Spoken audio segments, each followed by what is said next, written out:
Welcome to the All the Hats We Wear podcast. This show will teach you the time management skills you need to be joyful, productive, and fulfilled in all areas of life. I believe to have a fulfilling life, we have to identify all the hats we wear, then dedicate our lives to turning each one of those roles into a masterpiece. This is episode 22. The title is Peak Performance Tips to Get You Back on Track with Your Goals. I selected a bunch of interesting stories to help you with that goal. And the first I want to start off with giving you a little inspiration. One of the people that really inspires me is Jane Goodall. And I collected a few facts about her. Of course, she is the great studier and scientist of chimpanzees. And I got a couple tips from this book, 200 Women. And it's interviews with 200 different women, all inspirational. It talked about her past, and even when she was a young child, she said she read the book Tarzan, and she just knew right away that she wanted to work with animals, and she wanted to write about it and study. Actually, she said she fell in love with Tarzan, and everybody laughed at her when she was 10. She talks about having better questions. Like a great question would be, how will this decision benefit future generations? So she was always thinking big. And I really, I'm inspired by that. She has a couple movies and documentaries that have been done about her and her great work. Courageous work, and she's written many books, and she's quite the authority.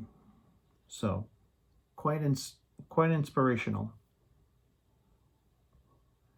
Story number 2 is a couple ideas from the great Charles Duhigg, who is the author of the great book Smarter, Faster, and Better. And he talked about being deliberate about setting your goals. And with a to-do list, that you should start off with a stretch goal. And this is something big to avoid the trap of craving cognitive closure. We want to always, put a check on that action step so that we know we accomplished something. But he says, get that stretch goal, something bigger than you can do right in that moment. And then beneath that, you can have some SMART goals that support that bigger stretch goal. On creativity, he says that you should really take unrelated ideas and try to jam them together somehow in a new way. That's what he calls real creativity. Research has shown that it's very uncommon to conceive of a completely novel idea that comes to you fully formed, new and original. A better practice is to take unrelated ideas and try to combine them in a new way. This juxtaposition makes that creative spark happen. I've been thinking about how I internalize books. I love to read and I love to consume new information. Just today I was reading a book called 100 Ways to Improve Your Writing by Gary Provost, fellow Massachusetts man. JFK, An Unfinished Life by Robert Dallek is another book I've been reading in the last week. And also last month, I was reading Atomic Habits by James Clear, which is an outstanding book on habits. And it totally will remake you think everything. But what I'm struggling with is trying to internalize the lessons that I learned from these books. Sometimes you read a book and I'm trying to remember one thing I could tell you about Atomic Habits. And I've tried putting notes of books on audio so I can listen in the car, but I guess I have to believe that you really do internalize that, and it's this cumulative effect of all the information that you take in. And I guess you just have to go with that. Story number 3. This is called Overwork is Nothing to Celebrate. Of course, in China, they really work. Jack Ma is the founder of the e-commerce company Alibaba, and he's the richest man in China. And in this article, he was praising China's 996 practice, which means work 9 a.m. to 9 p.m., 12-hour day, and do that 6 days a week. He didn't see that as being a problem. He sees that as a blessing. And the article just talked a lot about excessive work and the negative effects, with your health, that it can increase weight gain and stress, alcohol and tobacco use and drug use, heart disease, even can kill you. One Stanford economist said that after 48 hours a week, workers' output drops. And that fatigued workers actually cost employees $100 billion in lost productivity every year. Story number 4. You underestimate yourself. This is an interesting article that says that a lot of times in some subjects we underestimate our abilities, and others we overestimate. For example, we often are overconfident about our skills in driving, being a reliable friend, having interesting conversations, and we're underconfident about predicting outcomes of sporting events, our dancing skills, and our skill of saving the human race from destruction. In a 1981 study, 90% of the people said that they are above average drivers. Of course, by definition, only 50% of people can rate above the median. So people really overrated how good they were at driving. And it said we systematically exaggerate our capabilities, and researchers term this illusory superiority. The opposite of illusory superiority is illusory inferiority, where people feel they are worse at skills than others. So what's your confidence related to what goal you're working on? Story number 5. How ideas ferment amid skulls at night. This is a cool story about 2 scientists. It's almost like a scene from Night at a Museum, that movie, where 2 scientist pals, they meet every Friday night at the American Museum of Natural History for their own happy hour.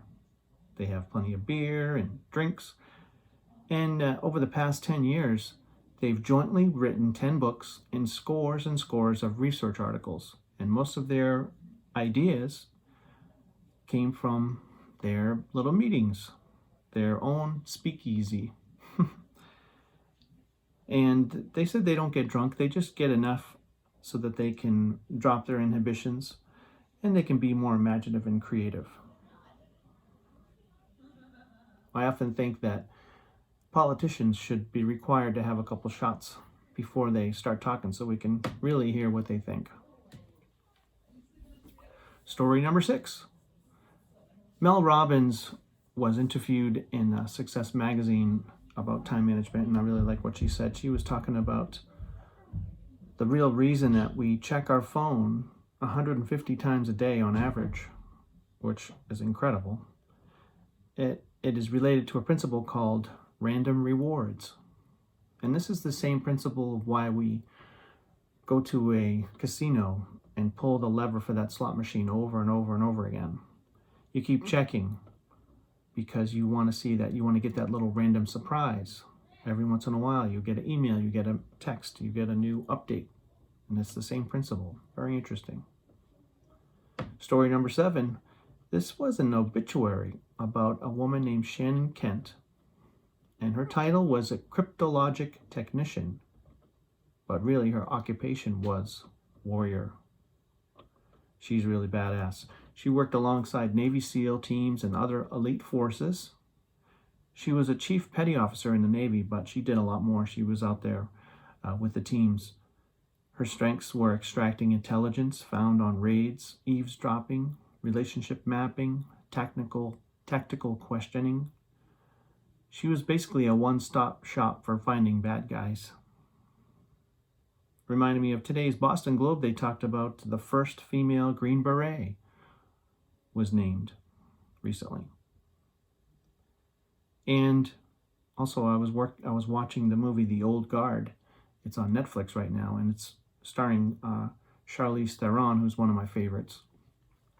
And she's this awesome leader of a group of warriors that are immortal.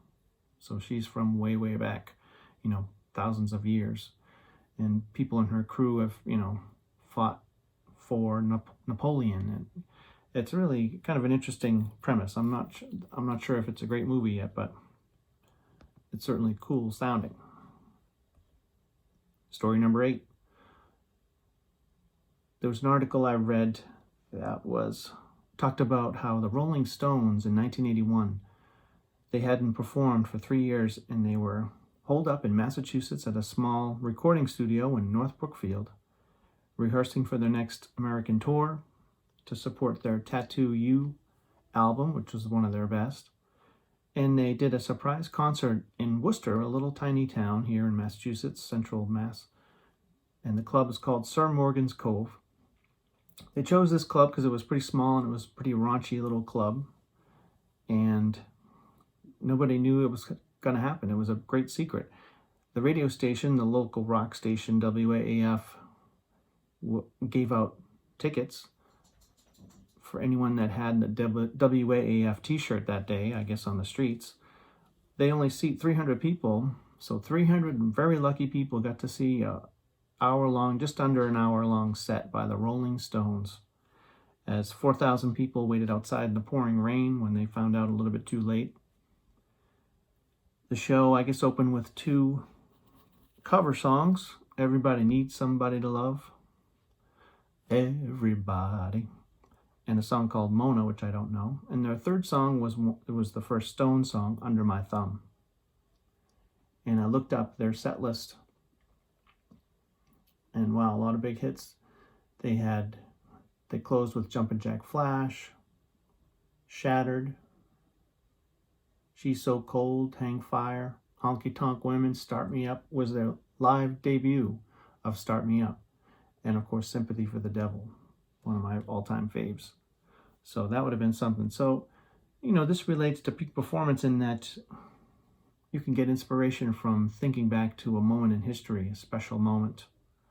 And I like to think of things like this, what would it be like to be back there and know about this concert and be there right in line and get your ticket and just be there. Really inspirational. Now I'm in the mood to listen to some Rolling Stones, who I think are the greatest rock and roll band in history. Certainly have lasted the longest. Well, this brings us to the end of today's episode. We covered a lot of different areas. We talked about badass Shannon Kent with the Navy SEALs. 2 guys that meet at a museum over beers and get their creative juices flowing.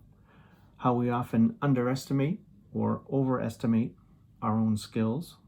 How we can use that to our advantage. The great Jane Goodall, getting more inspiration, get us in peak performance to work on our goals. We learned about overwork and how it can have a lot of negative effects on employees and for our economy. Mel Robbins shared a couple neat tips about why we check our phone 150 times a day on average, related to that principle of the random reward. And of course, Charles Duhigg gave us some suggestions on how to set our goals and have one big stretch goal on top, the big one, and a couple supportive goals that bring us forward in that big goal right underneath it. So a lot to think about there. Let's keep your momentum going here. Text or email me and say you want a free consult, and we'll schedule a complimentary 20-minute consult call to get you moving in the right direction. We'll focus on your biggest time management challenge, and I'll help you come up with some personalized strategies to overcome that obstacle. My text number is 774-230-3928. and my email is scottsnow1234@gmail.com. Never underestimate your ability to come up with your own solutions. The best way to do that is by participating in one-on-one coaching with a trained life coach like me. Let's create your breakthroughs right now. We'll see you next time. Bye-bye.